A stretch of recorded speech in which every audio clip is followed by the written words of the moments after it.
Welcome to the London Free Press Podcast. I'm your host, Rachel Gilbert. Well, London has gone bonspiel crazy lately as the Tim Hortons Brier is being held right here. And this week I'm talking with London Free Press sports reporter Ryan Pyette, of course, about what the tournament is doing for London and if Brad Gushue's Team Canada rink will win it all again. Hi, Ryan. How are you? I'm good, Rachel. Is this where I insert the hurry hard joke? Hurry hard. Yeah, exactly. You can. Yes, I should have put that in the intro somewhere. That would have been good. So I know you've been busy at Budweiser Gardens all week long. You've been there monitoring all of these games and reporting on all of this stuff.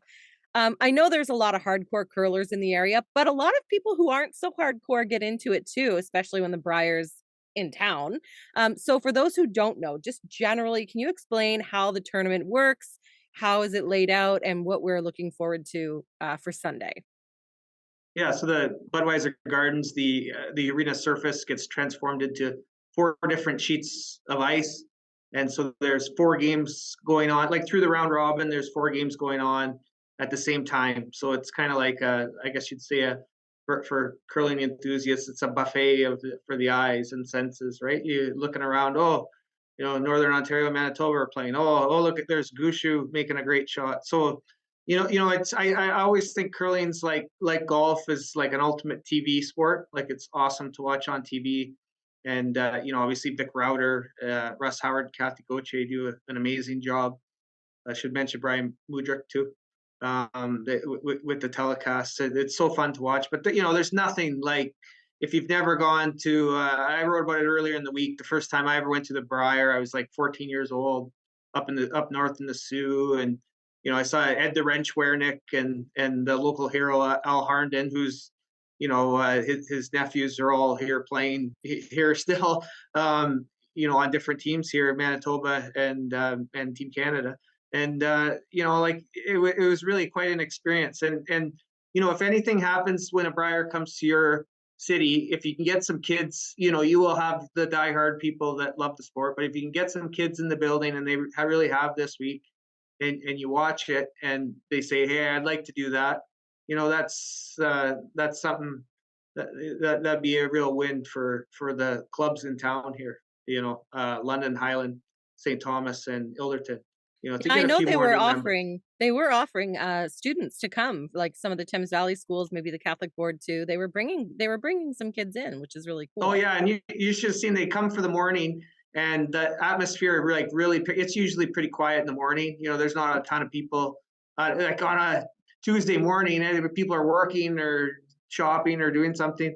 Yeah. But when the kids in there, it really created an atmosphere. And I know some of the players are like, we a couple of years ago we played in a bubble in Calgary with like cutout fans, like there was nobody in the building except Reed Crothers' dog, I guess, was there. But they said it's awesome to hear the kids. That hasn't worn like Lethbridge was a little bit back to normal last year, and now London, there's not to worry about COVID restrictions kind of That's thing. right. So The kids they bring the love seeing energy. all the people.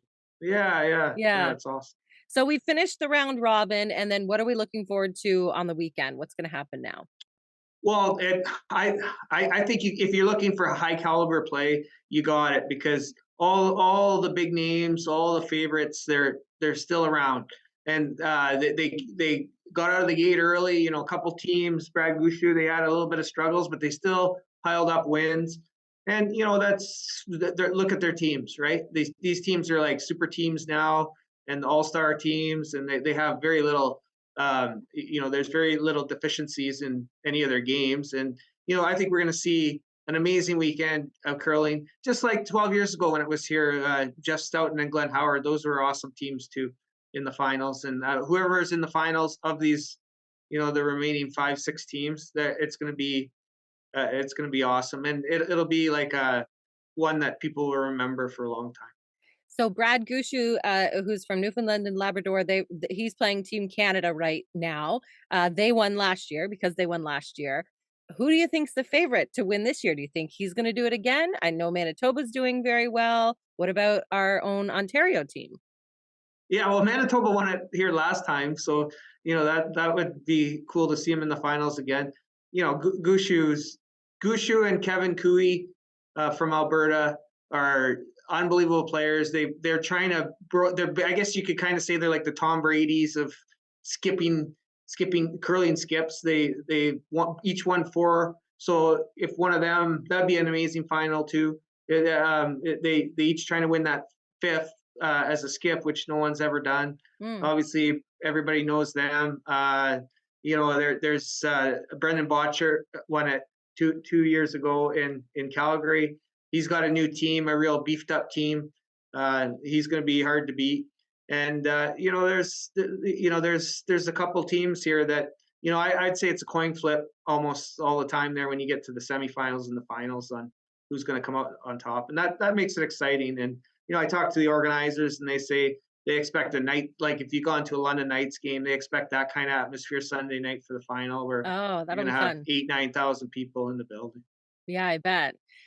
So let's break down the teams a little bit because each province has their own team. There's a Team Canada, and then there's 3 wild card teams. How do you get to be a wild card team, and how do they split all that up? Yeah, so just like golf or tennis, curling has a well-established tour, and they have bonspiels and cash events all over the place, and they get ranking each, the size of the event and all that. You get a certain amount of ranking points. So the teams go around, and obviously Matt Dunstone's Manitoba team had the most points. They're the number one seed here, but they won Manitoba. So for all the teams that didn't win their province and or their territory, there's 3 spots available of wild card. This year, there's 3 wild cards to make it an 18-team field, and the wild cards are basically just the 1, 2, and 3 teams in the Canadian ranking team system point system, and they get those berths now. So Dunstone was first, so he's already in it. So then they just go down the list, right? And that's how. And obviously, a place like Alberta, there's 3 teams here from Alberta, and so 2 wild cards. So this is a great. They're calling it one of the best fields ever for that reason. Like if they didn't have these wild cards, then Brendan Botcher, like who we said won 2 years ago, wouldn't be here. Karsten Sturmey wouldn't get a chance at his first. He's been second or third in Alberta for many years now, half a dozen years, but he keeps running into Kevin Cooey and Brendan Botcher's team. So, Right. He got to come here for the first time, which is amazing. Obviously, Reed Carruthers was on Jeff Stoughton's team when they won in 2011. He was the second wild card. And, Botcher's the first wild card. He lost to Kevin Cooey in the Alberta Playdown final. So, Yeah. you get the wild cards. I like it. It evens up the pools. You got 9 in each pool.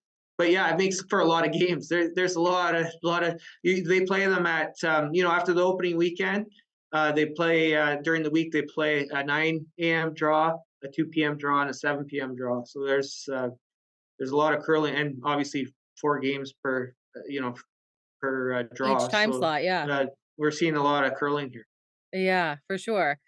I know that there is a man, Jake Higgs from Strathroy, which is kind of cool for us local people who are going to see him play. But he's not playing for Ontario. He's actually playing for Nunavut. Is that right? And how does that work? Why is he with them? Yeah, that's Jake Higgs, a math teacher at Arthur Bowden, where I went to school for a couple of years, and amazing story. Yeah, such a nice man, and he's obviously here in Ontario. He curls here at Ilderton Curling Club, and plays in a league, just men's league, and but he's been on the scene for a long time. He's played at Canadian Mixed Championships, and a couple of years ago, that when you can have an import player that came into where you can bring in imports, and he's the import and the skip for his team. But he has people on his team that are either live in Iqaluit up in Nunavut, or his second Brady St. Louis is from St. Mary's, and Okay. but originally lived the first 9 years of his life in Iqaluit. So when his parents moved there for 20 years, so he's considered like a home player. And so Jake he went to the 2020 Brier this way and lost all the games that he played, and said, hey, this is a way I can get into the Brier. I'd love to do it. again. And when this one he didn't make it a couple times. There's only 3 teams up there that play in the play down, so you got like a 33% chance of going. And this time he won by a measurement and got to come here. And then Nunavut's obviously before, if you're from Nunavut, you'd have to play with like Yukon or Yukon or Northwest Territories, because the territories were kind of together. But Right. now that they have their own teams, he came here, and Nunavut had been 0-38 Oh, wow. at the previous Briers, and he won the first game. He beat Newfoundland, and with obviously it's a home Brier for him, and there was a lot of people excited, and it was really nice to see. He raised his broom after he won, and it's been one of the enduring moments. And I remember talking to Peter Inch just recently, who's organized this, and he said that win will stay with me the rest of my life. So I thought that was Oh, a wow. touching moment. So It's kind of cool for the rest of the Nunavut team because, I mean, they're coming this far. They wouldn't normally have fans in the stands. You don't really think, or that many, but they probably yeah, have yeah. lots because of Jake, Yeah, no, right? I know. If I was, from talking to Jake's got a million great stories, but one he told before this all started was that when he went up there, like a case of water, like that you get, at the grocery store for $2.99, it's $30 up in Oh my. Nunavut. So he says Yeah. meat's around the same price, but he says the way you get around that, he goes, a case of beer, a 24 pack of beer here is $50, and then they said up there it's about $70. So he says you drink the beer because it's got water in it anyway, and you Right. save some money. Not while he's playing. Well, maybe sometimes, No, but no, not right yeah, now. no, that's after. Yeah, no, and you know what? Afterwards. The patch is Rachel. The patch is a big part of it. Obviously, it's at the convention center this year, and the people will. One of the things the organizers have done really well is they drive. They have shuttle services, and they, obviously it's you can walk it from the rink to the convention center. But Yeah. when it snows like it did last It's been week, cold. like yeah, and it's cold, so Yeah. they've been shuttling everybody back and forth, so nobody's driving and drinking and all that. And it's been a lot of fun, and they've had bands, and obviously the patch. Yeah, but some teams come here and they enjoy the patch. If they know they're not going to win and all that. But I remember talking to Mark Nichols, who's spread Gushue's third, and he said, no, we don't go to the patch because it's wasted energy. Like, I'm sure at one point they did, but they're here to win the tournament, win the You gotta prize save your money, energy. get to the Olympics, right? So, Sure. yeah. Let's talk about some of the volunteers because I know there are volunteers driving, like you said, but other volunteers just helping out with the tournament. Have you met some of them? Have you talked to any of the people helping out? Oh, yeah, I think, both you and I, we've been in London a long time, so you start to see the familiar faces, right? And Yeah. it's funny. You see people that there are people that are just I've seen them at the curling rinks over the years, and they're part of the curling clubs. They're volunteering, of course, and then you've got people that just like volunteering sport. I've seen them from the Canada Games up to the Memorial Cups, and they're volunteering at the. One thing I'll always say about London is when you make a call out for volunteers, you don't have to import them or beg them or whatever. It's No. like it's almost like it's a huge honor, and it fills up pretty quickly. It's like, oh, I Yeah. don't get to volunteer because I didn't get my name in time or something. Like Right. it's incredible. It's one of the I've lived, I moved around Canada a bit, and it's there's a few pockets like that, but it's crazy. London really steps up for these events. Yeah, and talk about any of the economic, spin-offs because, I mean, obviously, it's great to host these events, just to have them and to go see them, but it's really good for the city too. Yeah, well, obviously, when I come downtown, I'll go to the market, or I'll go one of the places downtown. There's a million of them, and get something to eat or something for a night's game, or whenever I'm down there covering something. Yeah. I've never seen it in a long time. I'm trying to think of Memorial Cups, but this place, like in between draws, the market is just jammed with people. You're Wow. lining up, and it's really great to see. And I think someone was telling me, one of the vendors was saying, "Can we have something like this every week?" Yeah, really. It's like, well, It helps once every them. 12 years or whatever. But of course, right? So Sure. but the way curling's like we talked about earlier, the way it's laid out is like, if you really love it, you're going to be there all day or for 2 draws. You gotta get something to eat, and it's nice to eat. Bud Gardens has pretty good arena food, but every once in a while you like Nice to to go to a get a spare restaurant 2 bucks. between draws, right? Yeah, yeah. Yeah. So Sunday is the final, and then we're looking towards the International Curling Championship. So when and where is that? Yeah, so the Worlds is in Ottawa this year, and you got me on the dates. It's about a month later. Okay, yeah. But this Than this. I'm whoever not looking wins too is far on to ahead that. yet, but it's nice that it's in Canada again. So It's this is a cool. big, obviously, a stepping stone. It's a good opportunity to win. Right, everything's at home. Most of these guys would have curled in Ottawa before, so Mhm. it sets them up nice.